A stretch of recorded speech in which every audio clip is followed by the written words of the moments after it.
Recently, I beat Tropico 6 and was left feeling a little empty. On a sale on a whim, I picked up FrostPunk 1 and it held my undivided attention for 2 weeks straight. Then after some dead popping and locking and an underwhelming Play 4 DLC, I picked up FrostPunk 2 and was sort of impressed. That slowly melted away into neutrality though, and after beating it, I was left a little disappointed. This happened for the first game as well, but only after the 4th and 5th DLC scenarios, where the second game happened over the course of a few hours. 11-Bit Studios is renowned as the studios whose games make you feel bad for playing them. This happened with this War of Mine, which succeeds where I think FrostPunk fails dramatically. There's a motif across their more misery-driven games, balancing life or humanity with practicality. This War of Mine does it well.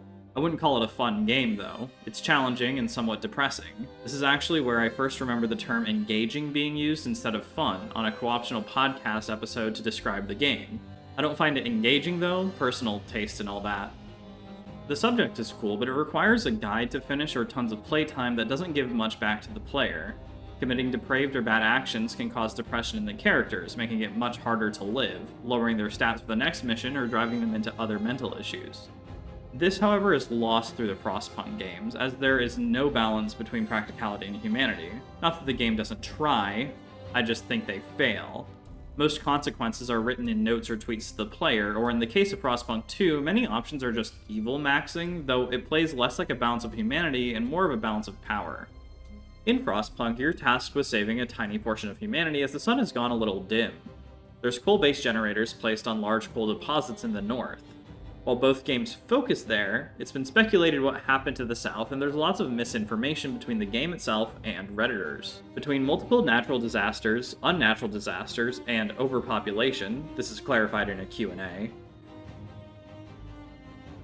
That's the one we actually get quite a lot, also internally in the team. But the backstory here is this. The Great Freeze that was happening in the 19th century was actually enveloping the whole world. Right, so it was not the fact that it was getting closer, it was getting colder everywhere, but a bit warmer on the equator. Actually, the temperatures were falling to a single global minimum all around the world. And if you would imagine the places that were least adapted and least prone to succeeding as a coherent civilizational hub to such a dramatic process, it would actually be the areas which are least adapted to cold to begin with. So in the lore that we established, the actual equatorial area of the world and the colonies of the British Empire, other countries and indigenous people there were simply least prepared to what was coming. Which I don't think is possible, but the speaker also mentions that the games only focus on what the player is experiencing. Lore is either intentionally kept secret or unwritten, I think so as to not limit potential future gameplay. I think a southern scenario would spell more opportunity for conflict and humanity versus resource options, moving a populace to a colonial holding where there are dozens of issues to go through. Maybe it'd be considered too controversial? FrostPunk has some edgy options, but most of it is in the safe or understandable categories. One of the first options available is whether children should work or help as nurse or engineer apprentices. Call me Carson, but I'd really like to see a FrostPunk scenario set in Africa where cold is still bad. Industry is hard to set up, and most of the population was, or is, actively being discriminated against by the Empire remnants. Instead, the game is set in a Nikola Tesla-style polar expedition. This is due to some scientists at the time saying that the North would be more stable and more able to hold out against the cold than the South. Especially since, allegedly, the whole world is coming to one temperature. Each scenario only takes place over about a month or so there's no rising to adulthood. Even in the early game, the lack of a numerous workforce can bottleneck every industry. Gathering resources is required, but without child labor, engineers can be forced to work when they're needed for hospitals and research. The only downside to child labor is another button to press, but I don't want children hurt, so I only use them for safe jobs, which is all that's available from the default child labor option, cooking and picking up logs. The opportunity cost is slightly lower research or healing speed. I shouldn't have to mention how useful nearly doubling the workforce is in comparison to 20% more research or 30% healing factor. It's not useless, but avoiding sickness isn't too hard, and research is easy to max out with 30 or more engineers overall. In the refugee scenario in Fall of Winterhome, there are tons of sick people, so the player wouldn't need to double the workforce, but in the Fall of Winterhome, that's not an option. But there's another catch. In the faith ideology, there's a low-level hospital that children can work at that's better than a medical tent and almost as good as an infirmary. On harder difficulties, though, most strategies revolve around spamming medical posts with overcrowding or finishing before sickness spirals. FrostPunk has achievements, and as a bit of a hunter, I tried to get some, but going for the best ending on anything harder than normal is overly difficult in the DLCs, and I'd say goes way past a fun challenge. FrostPunk is all about snowballs, growing resource to the point of near infinity, and discontent and death spiraling out of control is the name of the game. What keeps growth going is engineers. There's 3.5 classes of people. Workers, the people doing most manual or boring labor.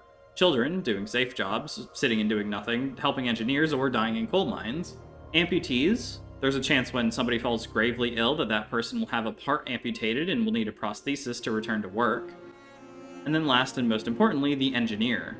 Sickness is rife in FrostPunk. It's gained by working or living in the cold. Homeless people can just sometimes die, and no, they can't sleep on the heat pipes, that's too hot. The engineer stops this by either upgrading the generator through research, since sickness comes from cold and causes most deaths, except for authoritarianism, or working in hospitals. Upgrading and providing coal is best, but in some scenarios, a little bit of illness can't be prevented, only dealt with. Late game illness either spirals out of control or is easily handled. Sick people don't go to work, so it's generally good to get them back into health. Sickness is important as it's one of the 2 limiting factors to production. The other one is cold. As the game progresses, it'll get colder, which is the main challenge. That means houses are less livable, workers get sick or sick quicker, and that gathering posts are required as without them, gathering is so much colder. Some buildings will also stop operating once it reaches 0 heat level, or maybe -1. People who are sick and cold tend to die, lowering hope and raising discontent. There's no bonus for having low discontent and high hope, but the reverse will end games. The last Autumn DLC does have a high hope raising efficiency bonus, but that's the exception.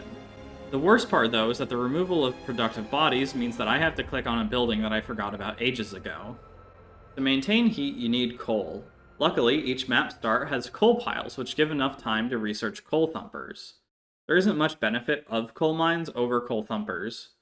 For quadruple the people, 40 over 10, coal is generated fast enough from one thumper to maintain a level 2 range 2 generator with some heat lamps, but efficiency bonuses disproportionately affect thumpers. I haven't done the hard math, just the soft math, and the normal thumper requires 4 gathering posts to max out. Gathering posts can also gather from multiple resources and seemingly at the same time, but that may just be automaton gathering. I'll get to automatons in a bit.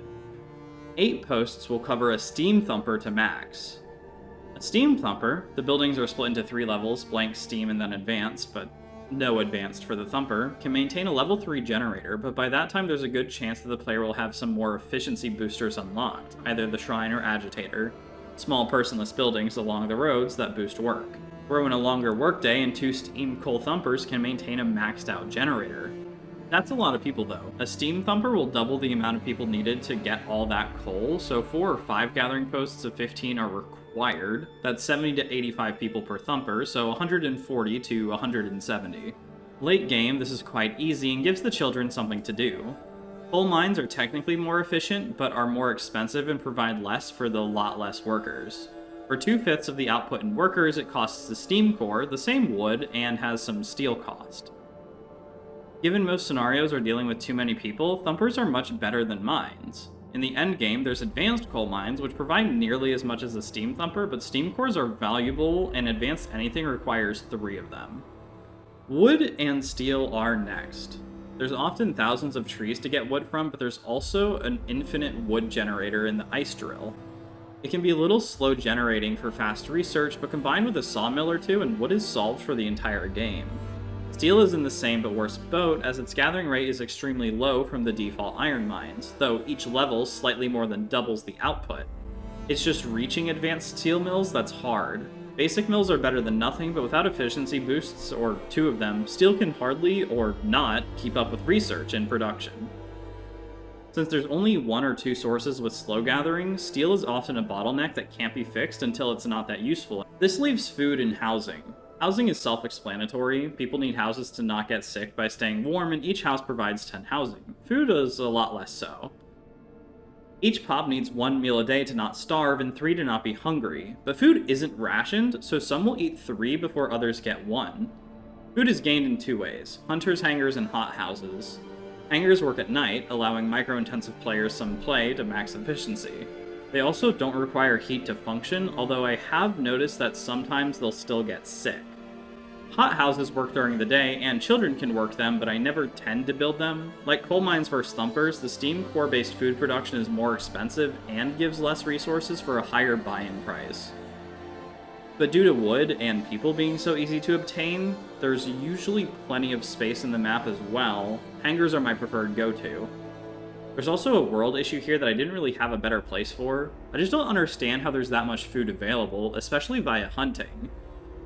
Farming I sort of understand, I've played Minecraft, but going out for 5 hours and coming back with 30 deer or polar bears or whatever seems crazy when 1, it's dark out, 2, there's snow everywhere, and 3, it's not exactly as if Arctic critters have high populations.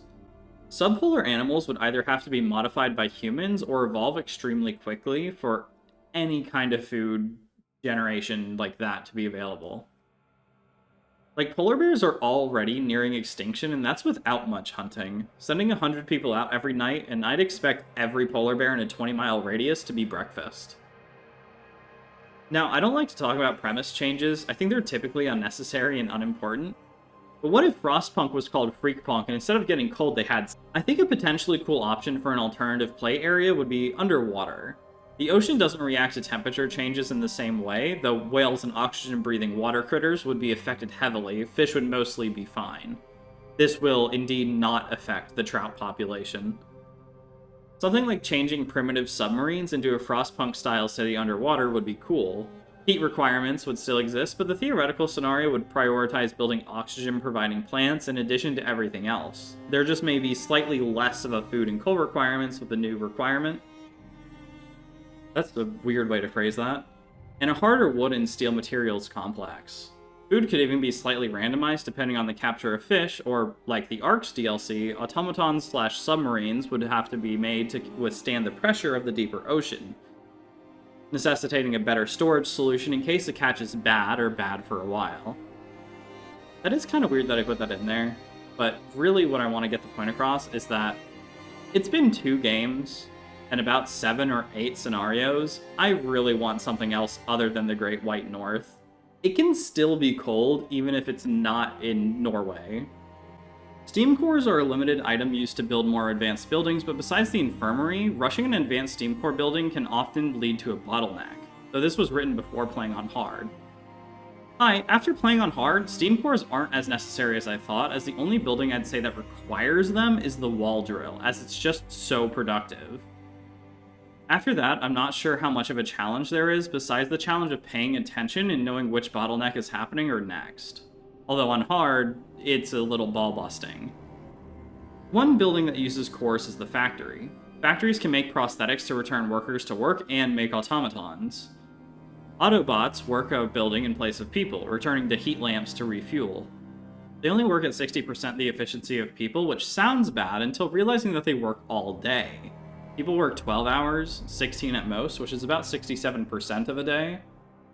Combined with returning to heat lamps and depending on their distance, automatons work only slightly worse than the 16-hour workday and much better than a 12-hour workday. They can be improved through research and events to get up to 90% or so. Efficiency bonuses also seem to affect them, but I haven't counted the numbers to make certain. I have to mention how lackluster one of the scenarios is in Frostpunk 1, the Arcs, Survival Evolved. The goal is to keep 4 buildings above level 2 heat for the duration of the game. It's incredibly easy with such little challenge, as there's only 1 class, Engineer, and there's a bunch of automatons automating the whole thing. It's just very easy, short, and contains nearly no choice. One of them is to temporarily disable an automaton to make all of them better. The challenging part is saving New Manchester, but with a good build/research order, this is not hard. I even tried coal mines, which turned out to be a trap more so than usual. There's an RNG event that breaks the coal mine or the automaton. This stretches to all buildings technically, but the coal mine is already inefficient and coal thumpers are so easy to rebuild that what should be either a better choice or tutorialization of a different type of worker is instead not. The solution seems to be 2 steam thumpers instead of 2 steam coal mines, which really just defeats what I think is supposed to be the purpose of the scenario, doing more with less. FrostPunk is also unique in that it's circular. Everything is built in a perfect circle around the generator, but planning hurts when dealing with either far too large amount of people to safely manage in the limited space, or with buildings that have a longer length than an individual level of generator upgrade can space. This is slightly rectified with heat lamps. These road-based buildings, like you have to build them on roads, generate the same level of heat as the generator in a small area around them. Often I'll put them out to the edges of the map where there are some resources and put uneven buildings near them, like research labs or other types. A couple scenarios have braziers instead of heat lamps, which require their own upgrades to maintain heat, but are essentially the same thing. Heaters are buildings-based cold reducers, which are really only useful when a building isn't built near anything else, eliminating the need for a full lamp or brazier, or for accomplishing particular objectives. There's 2 societal resources, hope and discontent. Discontent is self-explanatory, hope is less so, but they're intertwined. For me, it was rare to have both high or both low. If discontent was bad, so was hope. Hope seems to represent the general resistance to the misery of the current situation. These are both affected by laws. Roughly once a day, the player can implement a new law, often with some downside. Medical stuff usually has no downsides, except for overcrowding and triage. Overcrowding doubles the amount of people per hospice that can be healed at once, but makes people discontent. Triage instantly kills 30% of the patients to heal the other 70%, but this raises discontent and lowers hope. There's also extra rations that speeds up recovery, but my food production is typically a little lower than it ought to be to use that. The other real medical choice is extreme treatment versus sustained life. Extreme treatment causes the gravely ill patients to be amputated. Sustained life does not allow patients to be treated by medical posts. Infirmaries and houses of healing do allow the gravely ill to be treated. I can't imagine the healing that 10 altar boys are doing that's better than 5 literal doctors, but yeah, that's dumb. It basically makes a more useful choice out of rushing factories or infirmaries in order to maintain the workforce. That's really what makes FrostPunk good and bad, it's choices. It's a management game sort of ARPG-ified by giving a consumer a city builder with builds. Another law is soup versus sawdust. Sawdust gives more food but has a very low chance to make people sick. Soup satisfies people less and makes slightly less edible food per raw food, however. After playing on hard, a lot of builds go out the window since optimization isn't requested, it's required. If there's a lot of sick people, rush overcrowding and build tons of posts. If there's tons of people, don't get any alternative food, just build tons of hunting houses. If there's lots of resources out there, rush more and better scouts. Otherwise, just throw the 1 out there to nodes that have your next needed resource. The wiki exists to eliminate the need for rote memorization. There's even a few trap choices, not traps necessarily, but bad options for cruel captains. I actually didn't think cannibalism was even a thing. I never used it, but it's there in the Fall of Winterhome. Yep, the one unlimited resource is now even more unlimited in new long pork flavor. This is one of the failures of engagement. Cannibalism never gets picked, I'm working from my own experience. Because to need it, the player has to fail dramatically at food production, which is pretty easy even in the hardest of times. As with some shift production, workers can go from a 14-hour shift in the mines to 8 hours hunting. One thing I have a really big issue with is the theocracy versus dictatorship path. Theocracy is so much better. Churches improve hope. The player can spend food to reduce discontent. They don't require workers. Shrines can improve efficiency as good as agitators. Healing houses work better than healing posts, and almost as well as infirmaries. Faith keepers are fine, I guess. They're on par with propagandists. And soup houses are nice at improving nearby heat. Dictatorship towers improve hope but need heat and workers. You can spend food to improve workplace efficiency. Propaganda makes people feel better, and agitators act like shrines, improving local work efficiency. You can get a prison to lock away dissenters, which don't exist with theocracy or lacking either path, but since Christ is so forgiving, dissenters are free-willed out of existence. Prisons have the ability to take 10 people out of the workforce every day to reduce dissent, but again, I don't want to refill buildings if I don't have to. The dictatorship also tends to need more steel, which is a little harder to come by than wood in most scenarios. All the people getting beat up and sometimes beaten to death by declaring the Captain King is also worse than one person dying a day at the end of the Theocracy line, since the mob that gets killed is often the same count as days in a month, which is longer than most scenarios. The most useful difference is the 4-man ability, but if you ever read a guide on how to get through a mission on hard, they almost never take either path. If the scenario has enough engineers and steam cores, then neither path needs to be taken anyways. Caveat, the Fall of Winterhome needs hope boosting, which both paths have, and the basic law book doesn't. Besides the city, there's also scouting. With a meager amount of people in woods, scouts take to the icy outside to find things. Anything, sometimes nothing. The most important are steam cores, people, and whatever resource to combat the current shortage. Scouting is also where around 30% of events happen, like finding Tesla City or dying to bears. There's enough time in each scenario that with 2 scouts and a speed upgrade early, each node can be reached before the end of the scenario. An improvement the second game makes is that the scouting node's resources are available to the player. In FrostPunk 1, to know what node has which resource, this needs to be memorized, though this is only really necessary on hard or extreme difficulty.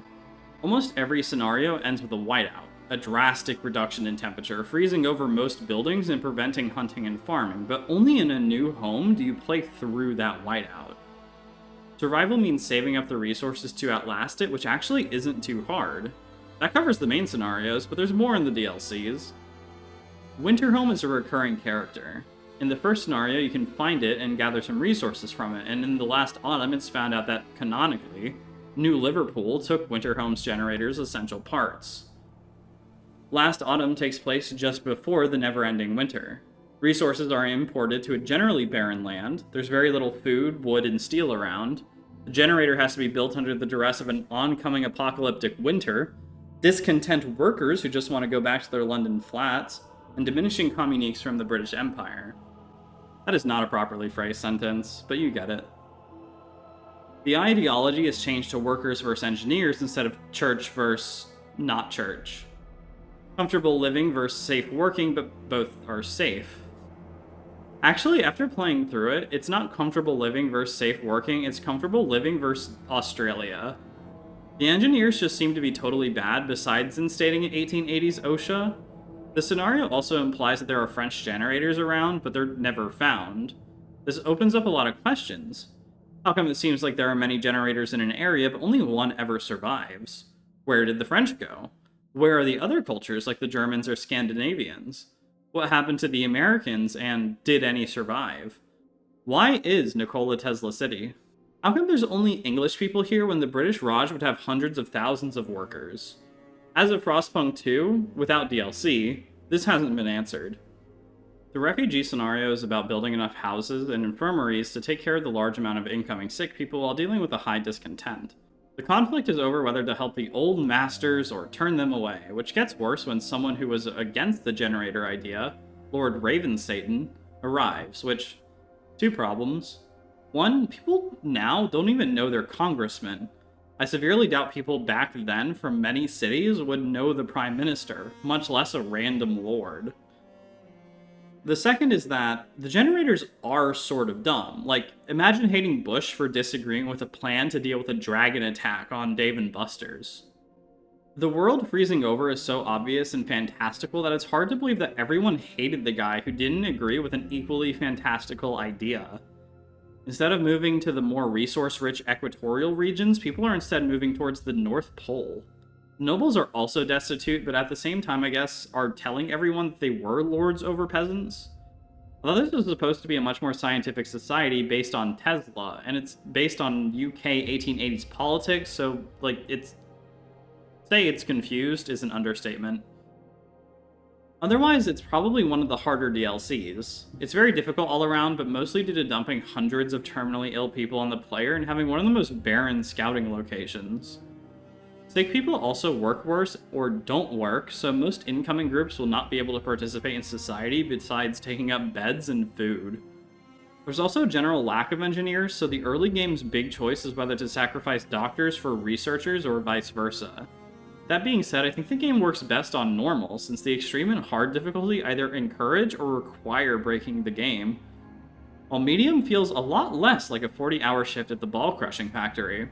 For reference, which this isn't a good reference, but may as well, on normal, a new home took me 3 tries before I got my bearings. The Arcs, the Refugees, and the Fall of Winter Home all took me 1 try. The Last Autumn and Outpost 11 took me 3 each. On hard, a new home took me 1 try, the Arcs took me 6 to get the best ending, the Refugees took me 10 attempts, failing at every possible point at least once. After that is when I stopped trying to go for beating the game on hard, as it turned from a fun game with management-style puzzle solving to an Applebee's kid menu maze that erases all of my progress if I go to a dead end. This was worst on the Fall of Winter Home, where the player has to manage a rotten blown-up city. Wood and steel are common, while coal and food are running out in a day. There's also not enough sick beds for everyone already. It's fun, but on hard I found hope and discontent to spiral out of control, even while every other resource was plentiful, including heat. Discontent wasn't too bad since it's pretty reactive. You can heat up homes, get food, and cook normal food to alleviate it or the inverse to lower it, but hope is really only able to be gained by fulfilling promises. You can also build churches or watchtowers, but if you're close to the end of that limit, it's not going to work. One of the most common promises is to heat homes since people don't like living in, 50-degree weather, and 70 is more comfortable. I use Fahrenheit, no Celsius. Fahrenheit is superior. Chad, Fahrenheit user versus Soy, Celsius. The promise is extremely easy to break though, as the time for it to succeed is 2 days, which is longer than most other promises, since most other promises are simply to fill a requirement. The other problem with it is that it can be broken instantly. If I heat homes for a day and a half, but want to save coal for a minute, if I lower the heat and then turn on overdrive, well, that's just an instant failure. I have to turn on overdrive first. This would be really simple to fix. Just have the promise check on the hour tick rather than on the second tick for whether all homes are at a livable temperature. Otherwise, I found the Fall of Winter Home scenario to be pretty easy, except for when the generator has issues and, spoilers, maxing out the Dreadnought at the end. The writing and empathy that 11-bit was set up to use and sometimes takes advantage of is gone, in favor of a city manager that is either too easy on easy or normal, or requires a specific build path on hard or extreme with less allowed mistakes. It never fully takes advantage of the genre it's in, sandbox city building with tech pathing. The closest it comes to is kilns, but there needs to be more viable options, and not trap options. Overall, I like the ideas of FrostPunk, but the choices need to be better. Some need to be made stronger, and I'd even take a more challenging general experience in favor of more radical improvements through choice. Sure, players will always optimize the fun out, an argument I consider dodging the point, but there ought to have been more choices and paths of production, especially through the DLCs, which end up mostly just being new maps and events. I think this is emblemized in The Last Autumn. Many of the choices revolve around raising motivation to be more productive and lowering discontent, and so many options are just free rewards. There's hardly even text that's trying to make the player feel bad. Oh no, they're addicted to cocaine. The winter is coming. Besides the Great Winter, a lot of creature comforts or cool ideas are just out the windows anyway. Overall, I think it functions great as an introduction to the game, but as the second to last DLC, I don't think it has much of a place. There's many chains where the option is to do something that sounds bad, but really has no effect, versus demolishing the player people's morale. I chose those options to try to put myself on the naughty list, but that never happened. Personally, I'd have a mostly negative chain of censoring letters like there already is, but depending on the choices, the result is different. This should be really basic, but it's not in the game.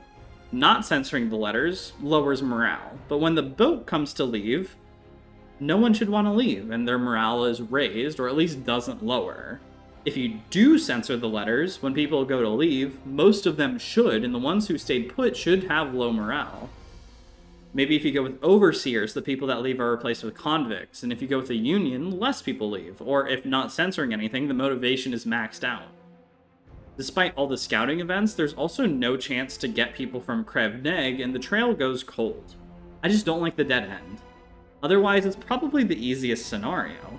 Resources are just given to the player. The hardest part is organizing which ones come first and placing sawmills. FrostPunk 2, 2024 Strategy Game of the Year. I'll start with the nicer stuff. I like that the game becomes more of a state manager than a resource/city manager. The choices feel more radical in terms of writing. Managing multiple cities is nice, and having more than just coal burning versus a hard research limit to coal burning feels really good. The UI is great. Being able to access every resource, its stockpile, tension, trust, and essentially everything barring research and law is really good. There's a certain other game that could take a note from that. I think recognizing things that are good is harder and less impactful than negative criticism in the long run, but it's still important. Also, Frostpunk 2 has the Steam Workshop. There's not too much on it, but company support for modding tools automatically gives points. Except no one has really made anything yet. There's 4 minor change mods. Get out there, Frostpunk 2 fans. Except, where are they? All at the Game Awards, I guess. Frostpunk 2, despite getting mostly consistent updates, is only doing a third as well as the first game. I just can't stop myself from going on a tangent about the VGAs. Frostpunk 2 stole the awards from Astrobot, but really from any other strategy game. What really gets my goat is that the award is supposed to be best in class when Frostpunk 2 specifically tries to get away from its class. It's strategy management with novelization. The only good parts about the VGAs is seeing which coffin dweller is brought out next to clap and cry at, but there are many other strategy game options that should have been a contender. Xenonauts 2, Manor Lords, which actually was, but didn't get it, would have been better. My theory, though, is that the reason that Frostpunk 2 was chosen over any other option is because there's nothing really off-putting about it. Kinitsugami Way of the Princess is Japanese, and a lot of older critics seem to not like Japan for some reason. It is Bamco with a weird name, so it could be poorly optimized and just not recognizable enough. Unicorn Overlord is turn-based and Switch exclusive. Age of Mythology is an actual RTS, which is scary to the critic. Manor Lords was there, which I think would have been better than Frostpunk 2, but Manor Lords doesn't have depressing tweets when you press the Do Work Gooder button. I also think that this can be pushed from the opposite angle as well. The VGAs didn't push Frostpunk 2 enough.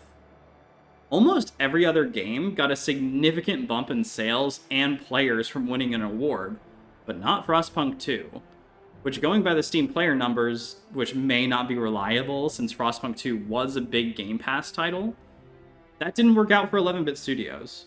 Alternatively, I could also attribute it to not getting more players, that the price of it being $35 while Frostpunk 1 was being $4 at the time stunted its growth. I really like it though, I think, because it's a unique experience. There's just no other game like it. Rather than managing hundreds of people, the player is managing thousands, tens of thousands late game. The resources in this game are fuel, split between non-storable geothermal, multi-purpose oil, and coal. There's heat stamps, because a currency was really needed. Prefabs to build and materials to maintain buildings, and goods to keep people from committing crimes, and food, self-explanatory.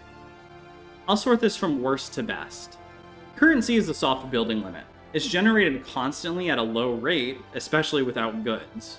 People don't want to build anymore unless they're paid. Currency can't be improved by much. There are laws that can be passed to improve heat stamp generation, that's the money, growth similar to the last game, but there's now a senate rather than a dictator operating the law's passage, meaning almost every option after the first game requires a promise, and early game, a promise to a faction is required to guarantee passage. Did I just say the same? Did I just make like it's like level? You know, it's back and forward. Funds can also be gained through asking or demanding them from factions for a negligible cost of favor. Goods are used to prevent crimes and increase money. They're one of the hardest resources to reliably produce, but once they're made, the supply chain is probably self-sustaining. The next hardest is prefabs and materials, which are part and parcel. Goods are used to prevent crimes and increase money. They're one of the hardest resources to reliably produce, but once they're made, the supply chain is probably self-sustaining. The next hardest is prefabs and materials, which are part and parcel. New buildings require prefabs, an abstraction of building materials, and materials are an abstraction of materials. Yeah, it's weird. Prefabs also repair buildings if materials are in short supply, which they typically are. Not since the new update. A lot of this was played before an update that I'll get to. Materials are abstracted but can be produced in the mid-game, while prefabs can only be extracted in a much more limited numbers and produced smaller, though that can be exponentially grown through the game. God, that is phrased so weirdly. FrostPunk 2 shifts to a tile-based building system rather than the grid tiles of the last game. Some tiles have resources that need to be extracted, and some of those tiles have a larger deposit that needs a steam core-based building, the Deep Drill. Steam cores are back, but are pretty common with a little exploration. The player puts buildings into districts to upgrade them, but the limit is 2 after expansion, which still feels small. If there's a high enough workforce, which there is nearly guaranteed to be by the mid-game at the latest, and if there's enough negative events like those through a civil war, these are alleviated through events or spamming random districts for secondary effects. I got to the point where I mass cleared snow for housing districts just to build guard towers. In my first run, I did this for hospitals when reclaiming Winterhome. While most Steam Core-based extraction makes that resource practically infinite, this wasn't the case for materials or food, and technically prefabs, and despite the infinite resource, collection can sometimes be too low. The infinite resource thing has been changed as of November 27th, 2024. This negates one of my criticisms and brings out a new one. Soapbox time. Reviewing new games is unreliable. What I thought was a deliberate mechanic to encourage exploration and colonization was accidental and changed. FrostPunk 2 isn't done yet, so some criticism will almost certainly be inaccurate in a year or two. Prefabs need to be fabricated at an industrial district for materials. No materials, and you still get prefabs. This, I think, is in place because prefabs are a bad bottleneck. You need prefabs for every single building to repair them if there's not enough materials, or if they get damaged in a riot. So if there's no production of prefabs, the game just stops. Prefabs also aren't common finds in the wastes, unlike food, fuel, materials, and basically every other resource. All resource gathering is done in districts which can be upgraded with buildings. Again, only 2 max, which I am still not sure if it's good as a limit to the player or bad as unreasonable. The 2 worst things are goods and materials, since a lack of goods bottlenecks heat stamps and increases crime, which causes its own myriad of issues, and materials, which are not required but very useful for goods production. Materials ought to be made from anywhere. People do not eat the whole animal. Well, there's not that much hunting anymore. It's still there, but I guess British people eat even the antlers, and people don't eat the whole plant. Roots, stems, and inedible parts of the plant could be used to make materials, though it seems like this is used for fertilization. I'd opt for a button that slightly decreases food growth for materials, or another button that halts food growth for goods growth, like flowers or poppy or tea growth. Maybe hashish or tobacco. I think the reason crime comes from the lack of goods is supposed to be a have and have-nots conflict, but breaking news, if I'm run out of goods, no one in New London has anything. I think crime should be somewhat of a bell curve. No goods production, no crime. There's nothing to steal. Some goods, more crime, and a full goods satisfaction leads to less crime. Crime can also be stopped by policing buildings, so goods in general are almost nothing. Lack of goods should also affect trust, but only having one metric for people's satisfaction makes whatever is being abstracted harder to discern. What is trust really a metric of? Is it a metric of trust in the steward? What about trust lowering despite staying true to my word? What about trust that the future will be better?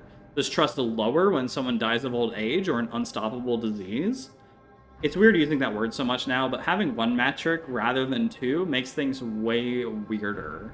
Technically, there's also trust in the steward from each faction, as there's now more than theocrats and cops with their own opinions. Wait. Okay. I know I was going to start a new section. There is tension in the game. I completely forgot about it. Tension is not used except for in one chapter of the main story. This is not scripted. Tension sucks. It's just not used ever at all. I completely forgot that it existed because it is such a non-factor. 11-bit studios, get that Jerry Springen, fix tension now. Because it really should be an issue because everything else is so easy in the game. Okay, anyway. Each faction wants to shape society their own ways. Well, sort of. About half the factions are moderates, and the other half are radicals. If they have a bonus to use, they're probably radicals. Rads tend to want to do something crazy, like institute a state religion, privatize education, legalize bar fights, legalize bear fights, or mechanically modify every person's body to run on oil. Most people will likely unintentionally lean into a radical faction since they get trust mainly from research, and the radicals typically have the most rewarding buildings. Each tech can have variants that are designed by a particular faction, including interpretations of law. My chosen techs are whatever appeals at the time. Maybe I have not enough workers and need untreated sawmill, or have too many so I get a mass-manned pump jack. Actually, that's something that's not really used, an overmanned project that doesn't need much other than maintenance. A lot of laws and buildings are focused on either a single resource or improving general production efficiency, raising output. Most of the advanced production methods sound evil, but the alternative is usually trust, which is almost always unnecessary, except in the final chapter of the main story.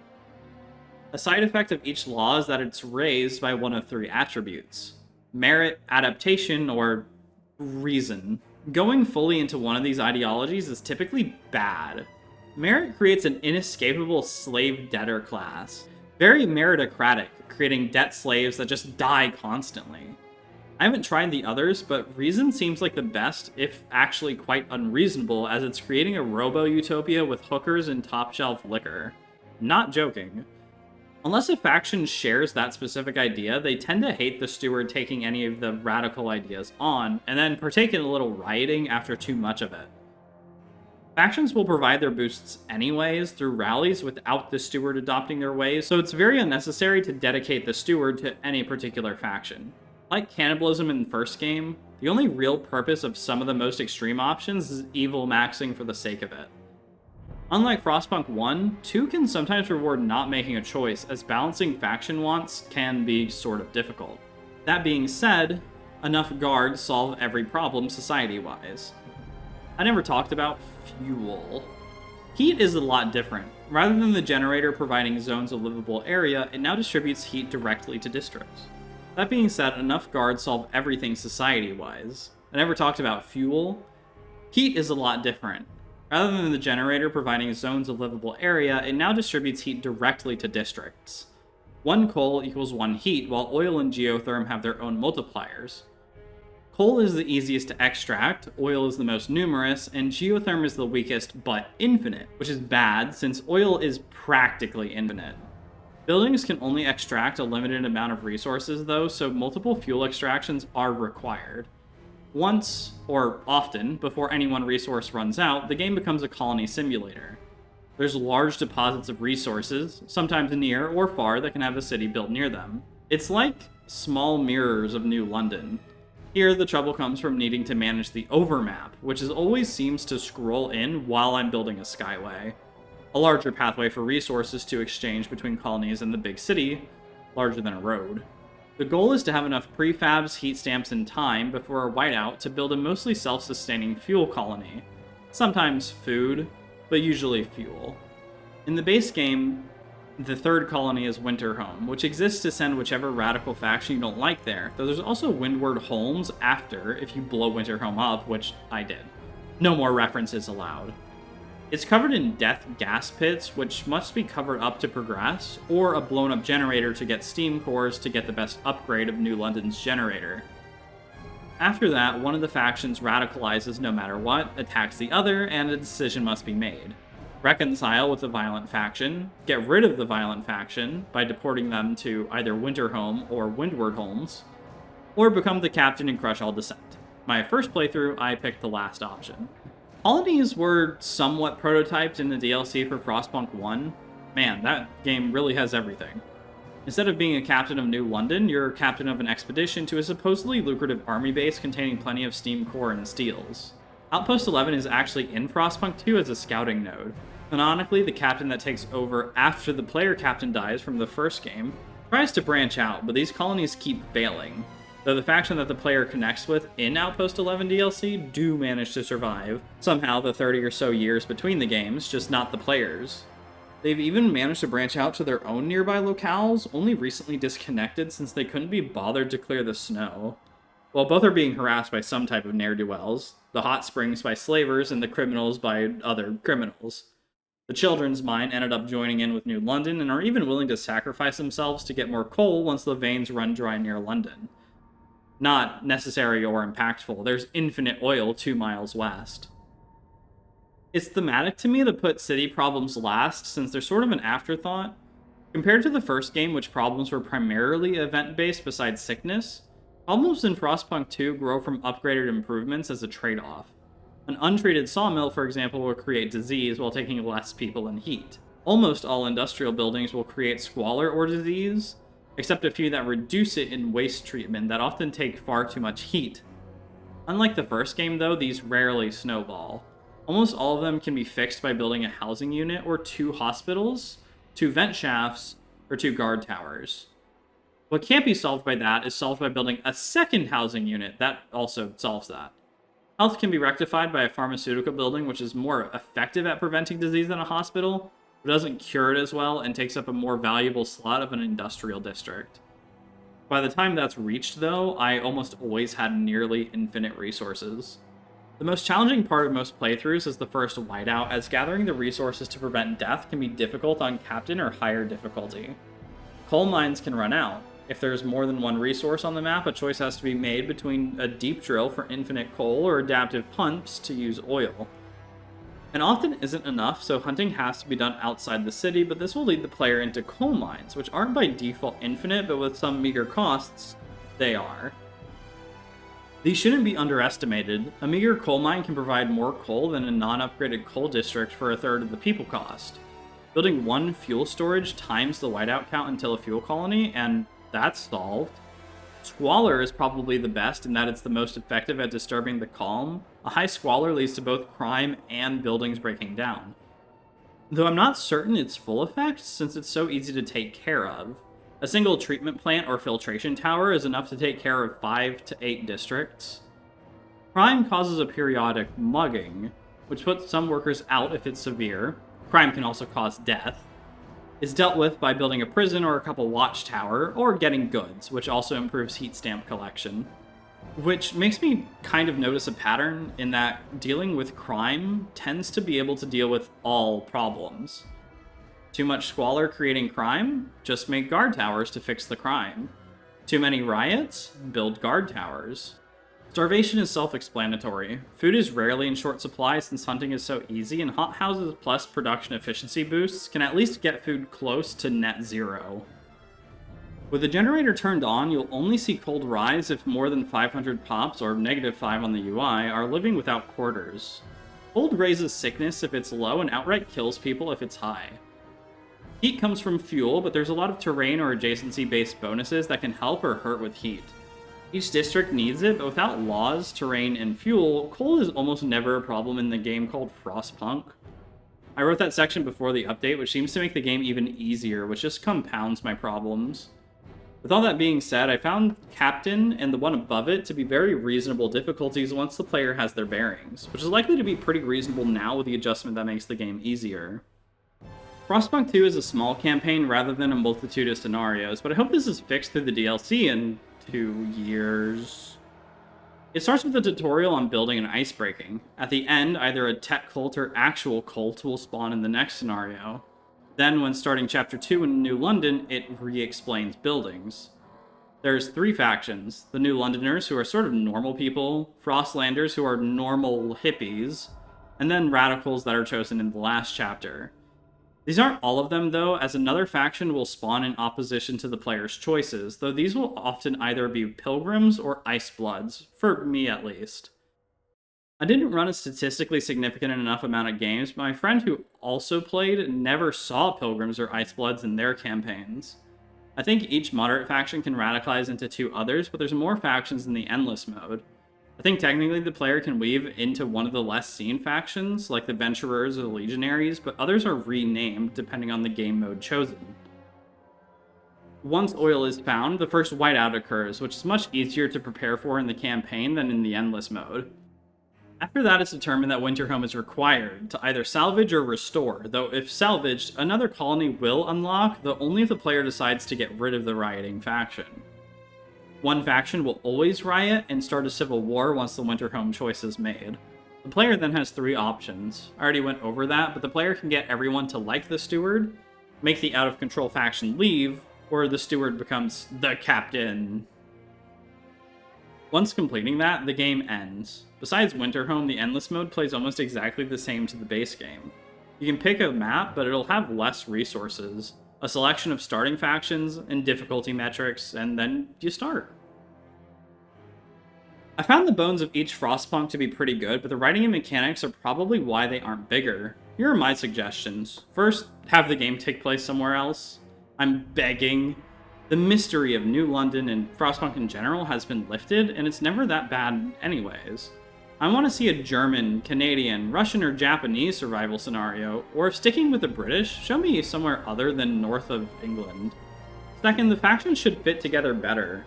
I had a fight between the Faithkeepers and the Strogg, which didn't make much sense. The laws seemed to pit 2 sides against each other rather than each law being agreeable to a value each side holds or is neutral to. Like, one side will get extremely happy that I researched a sawmill that cuts trees instead of one that uses machinery to cut trees. I didn't think of that until just writing. How come there isn't an option for a less productive basic building, like just a default sawmill? I guess that's already implied since moderates will usually pick that building, but I mean, I had sawmills in the first game. I think this would make the law choices better by allowing some laws to not be touched to anger neither faction, and gain no benefit and go with other laws because they're unanimously agreeable, like asbestos. I'd also get rid of prefabs and make everything materials-based and allow material extractors to turn into material generators that are less efficient, or empty material extractors to turn into industrial districts if staying with prefabs. That should be every extractor after the resource is gone, gaining meager to negligible amounts, a multiplier of like 0.01 or something. I'm not sure how this would affect heat stamps, but I don't like them. The steward has to beg for money constantly rather than just printing more heat stamps, which could bring its own problems.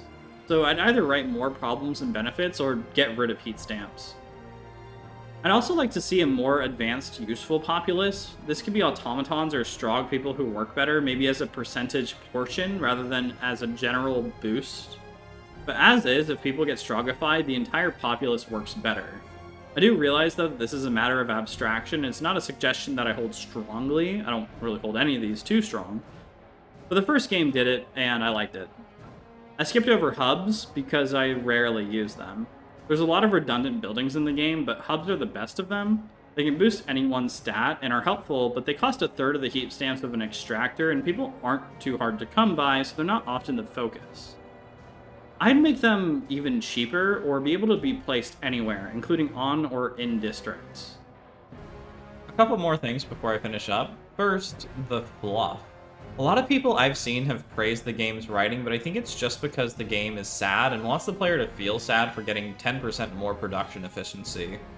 There's a lot of stuff that doesn't make sense, but I'm not here to poke holes in the Shrigma Mail tweets about how disabling an automaton tank means there's no police anymore, or how Lily May almost gets a bad ending. If I was making a game like this, I'd have resources abstracted just a bit more, so the player has to read tweets to get an idea of the situation, and when people complain about mundane things, then the player is doing well. If you don't know what I mean by tweets yet, occasionally there will be a pop-up where, in the first game, someone's personal thoughts will appear in a blurb, and in the second game, these are twit-longers, though there's also pop-up blurbs. At the moment, they can largely be ignored as background noise, which I think serves to cheapen further the human value that the player doesn't have to listen to virtual people. Also, I find that the games lack a few Britishisms. Brits don't drink moonshine, they drink gin, made from juniper berries, which would be much more common in this area than corn, which makes moonshine. There's also very little banter or morbid British humor, which they are sort of known for, at least here in the States. Just to keep positive, I could see Scotch, English, Welsh, and Irish pretending to hate each other, just to keep warm with fiery hate. There should also absolutely be some mention of Canada, given its real-life FrostPunk.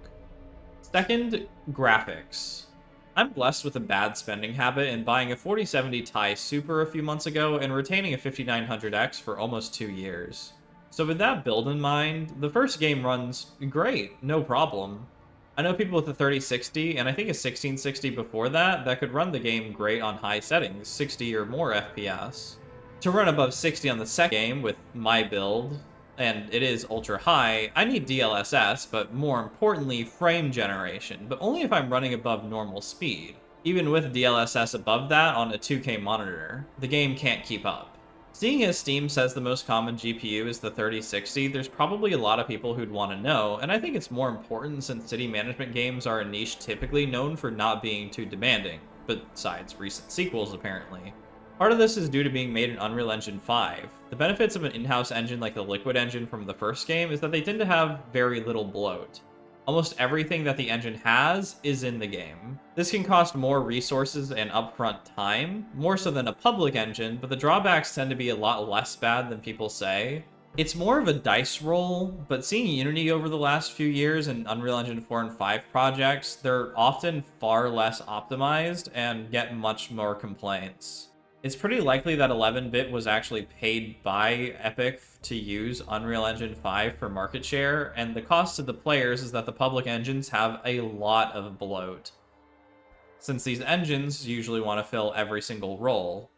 That's just a guess, though. I really can't imagine how a game that's mostly looking at snow text and immobile UI elements runs so badly. But the best theory is that there's a lot more bloat and processing power dedicated to stuff that's not being used. Thanks for watching. Subscribe to print more heat stamps.